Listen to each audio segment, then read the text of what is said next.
तो आज की हमारी क्लास का कॉन्सेप्ट है सिस्टम सॉफ्टवेयर। सिस्टम सॉफ्टवेयर क्या होता है, क्या इसकी वर्किंग होती है। System software is a collection of program that manage the overall working of computer system. कि सिस्टम सॉफ्टवेयर हमारा ऐसे प्रोग्राम्स की कलेक्शन है जो आपके कंप्यूटर की ओवरऑल वर्किंग को मैनेज करता है। It controls the internal function of computer. ये कंप्यूटर के इंटरनल फंक्शंस को कंट्रोल करता है। जैसे आपको लिंकिंग करनी है, आपको रिसोर्सेज को यूटिलाइज करना है, प्रोसेसिंग कैपेबिलिटी को इंप्रूव करना है, तो ये सारा का सारा काम आपका सिस्टम सॉफ्टवेयर के थ्रू होता है। System software are written in low level language. System software को हम लो लेवल लैंग्वेज के अंदर लिखते हैं और इनको क्रिएट करने के लिए आपको ग्रेट एक्सपर्टीज की जरूरत होती है, मतलब जिनके पास काफी ज्यादा एक्सपीरियंस हो। So this software are generally written by computer manufacturer. तो इसीलिए इन जो सॉफ्टवेयर्स को हैं वो मैक्सिमम कंप्यूटर मैन्युफैक्चरर ही राइट करते हैं, मतलब जिन्होंने हमारा कंप्यूटर सिस्टम क्रिएट किया है तो क्रिएट करते हुए वो इसके अंदर वो सिस्टम सॉफ्टवेयर डाल देते हैं। System software provide platform to run application software. और सिस्टम सॉफ्टवेयर है ये एक प्लेटफॉर्म प्रोवाइड करते हैं एप्लीकेशन सॉफ्टवेयर को रन करने के लिए, यानी कि एक तरह से इंटरफेस देते हैं यूजर का और कंप्यूटर। अब आते हैं एग्जांपल ऑफ सिस्टम सॉफ्टवेयर। आप इसको एग्जांपल कह सकते हो, आप इसको टाइप्स कह सकते हो, कुछ भी आप लगा सकते हो। ऑपरेटिंग सिस्टम, सबसे पहले सिस्टम सॉफ्टवेयर के अंदर आता है ऑपरेटिंग सिस्टम। ऑपरेटिंग सिस्टम एक सिस्टम सॉफ्टवेयर है जो मैनेज करता है ओवरऑल रिसोर्सेज कंप्यूटर सिस्टम के। ओवरऑल रिसोर्सेज के अंदर आपका प्रोसेसर है, आपकी मेमोरी है, फाइल सिस्टम है, इनपुट डिवाइस है, आउटपुट डिवाइस है। आप हार्डवेयर को कंट्रोल कर सकते हो सॉफ्टवेयर के थ्रू। ऑपरेटिंग सिस्टम आपका जो है जनरल पर्पज सॉफ्टवेयर है, क्योंकि आपकी हर एक्टिविटी परफॉर्म की जाएगी सिस्टम के थ्रू। और वैरायटी ऑफ ऑपरेटिंग सिस्टम आपके पास मार्केट के अंदर अवेलेबल है। कुछ ओपन सोर्स हैं, कुछ आपके पेड सॉफ्टवेयर हैं। ओपन सोर्स सॉफ्टवेयर हमारे वो सॉफ्टवेयर होते हैं जो लाइसेंस फ्री होते हैं, मतलब इनको यूज करने के लिए आपको कभी भी किसी से परमिशन की रिक्वायरमेंट नहीं होती, आपको कोई पैसा पे नहीं करना है। लेकिन जो पेड सॉफ्टवेयर हैं ये आपको परचेज करने पड़ते हैं, आफ्टर परचेज आप इनको यूज कर पाओगे। नेक्स्ट है आपके पास कंपाइलर। अगर हम कंपाइलर की बात करते हैं तो ये आपका वो प्रोग्राम होता है जो हाई लेवल लैंग्वेज प्रोग्राम को मशीन लेवल लैंग्वेज प्रोग्राम में कन्वर्ट करता है।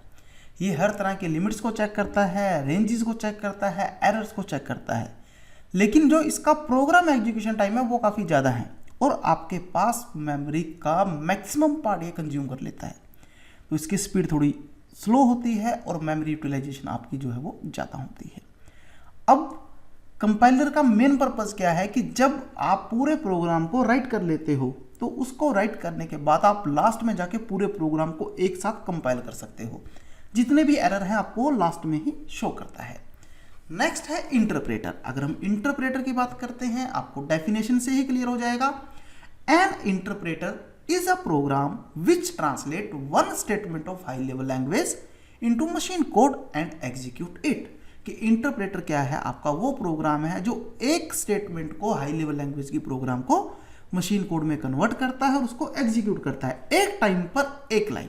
वो एक टाइम पर पूरे प्रोग्राम को करता था कंपाइलर, लेकिन इंटरप्रेटर एक टाइम पर सिर्फ एक लाइन को करता है ट्रांसलेट और उसके बाद एग्जीक्यूट कर देता है हमारे प्रोग्राम को। असेंबलर्स। असेंबलर्स आपका कंप्यूटर का वो टाइप है जो इंटरप्रेट करता है असेंबली लैंग्वेज को मशीन कोड के अंदर। असेंबली लैंग्वेज जो है ये आपकी मशीन लैंग्वेज और हाई लेवल लैंग्वेज के बीच में यूज की जाती थी, जहां पर आपके कुछ स्पेसिफिक कोड चला करते थे, जैसे ऐड ए टू बी। अब ए को बी में ऐड करना है तो इस तरह के यहाँ पर कुछ कीवर्ड्स हुआ करते थे। लिंकर।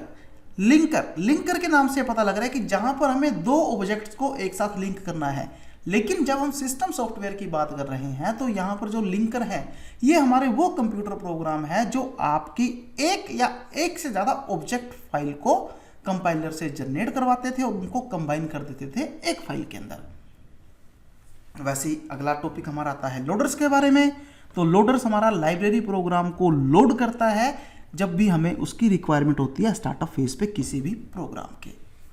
अब एक लोकेशन पर एक डाटा पड़ा हुआ है तो वो पड़ा हुआ डाटा आप कब तक यूज नहीं कर सकते, जब तक वो डाटा आपको मेन मेमोरी के अंदर अवेलेबल नहीं होगा। और मेन मेमोरी के अंदर आपको अवेलेबल कौन करवाएगा, loaders. Feature of system software, feature क्या है सिस्टम सॉफ्टवेयर के, आपका लो लैंग्वेज में लिखा जाता है हमेशा ही, प्लेटफॉर्म रन आपको प्रोवाइड करता है एप्लीकेशन सॉफ्टवेयर के लिए, इसी तरह से फास्ट एग्जीक्यूशन स्पीड होती है, समझना, लिखना और मैनिपुलेट करना काफ़ी मुश्किल है, रिटर्न किया जाता है कंप्यूटर मैन्युफैक्चरर के थ्रू, आपके पास कम से कम स्टोरेज स्पेस ये यूज करता है और क्लोज होता है कंप्यूटर हार्डवेयर के।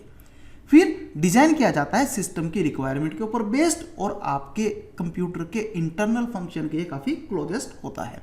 तो हमारी आज की क्लास में इतना ही था। Thank you very much.